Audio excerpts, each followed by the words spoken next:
നാട്ടുവിശേഷങ്ങൾ എന്ന യൂട്യൂബ് ചാനലിലേക്ക് എല്ലാ മാന്യപ്രേക്ഷകർക്കും സ്വാഗതം.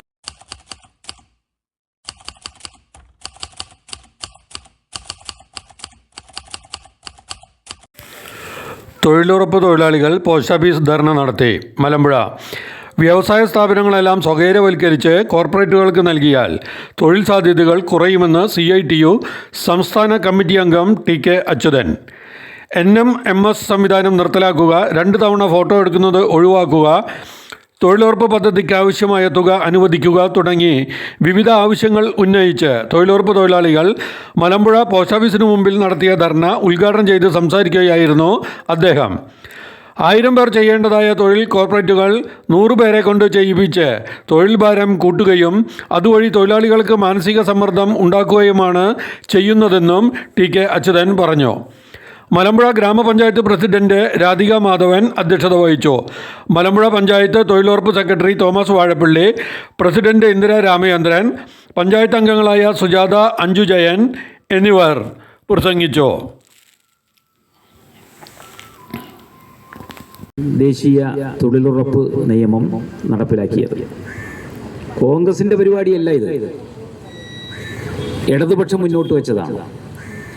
ഇന്ത്യയിലെ ഗ്രാമങ്ങളിൽ പട്ടിണി മാറണമെങ്കിൽ, ഇന്ത്യയിലെ ജനങ്ങളുടെ ജീവിത സാഹചര്യങ്ങൾ മെച്ചപ്പെടണമെങ്കിൽ ഗ്രാമീണ മേഖലയിൽ തൊഴിലവസരമുണ്ടാവണം.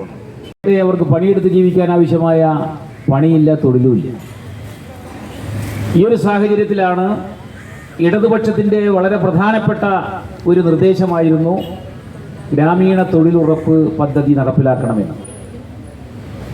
കോമൺ മിനിമം പ്രോഗ്രാം എന്നറിയപ്പെടുന്ന പൊതു മിനിമം പരിപാടി, ആ മിനിമം പരിപാടിയുടെ അടിസ്ഥാനത്തിൽ ഭരണം നടത്തിയ ഗവൺമെന്റ് ആയിരുന്നു അന്നത്തെ ഗവൺമെന്റ്. 1000 ആളെ പണിയെടുപ്പിക്കേണ്ട സ്ഥലത്ത് അവർ 100 ആളെ വെച്ച് പണിയെടുപ്പിക്കും.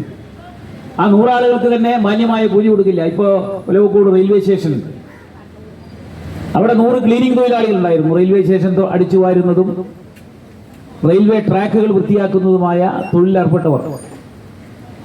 കോവിഡ് കാലഘട്ടം വന്നപ്പോൾ നരേന്ദ്രമോദി പറഞ്ഞു, വണ്ടികളൊന്നും ഓടുന്നില്ലല്ലോ, അതുകൊണ്ട് ആളുകളുടെ എണ്ണം കുറയ്ക്കാം. 30 ആളായി കുറച്ചു. കോവിഡ് കഴിഞ്ഞിട്ട് കൊല്ലം എത്രയായി? വണ്ടികളൊക്കെ ധാരാളം ഓടുന്നു, പക്ഷെ 30 ആളെ വെച്ച് 100 ആൾ ചെയ്യേണ്ട പണി 30 ആളുകളെ കൊണ്ട് ചെയ്യിപ്പിക്കുക, എല്ലും മുറിയെ പണിയെടുപ്പിക്കുക, കൂലിയും വെട്ടി കുറയ്ക്കുക.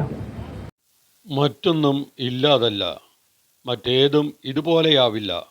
ടോപ്പ് ഇൻ ടൗൺ പാലക്കാട് സന്ദർശിക്കുക. Top in town.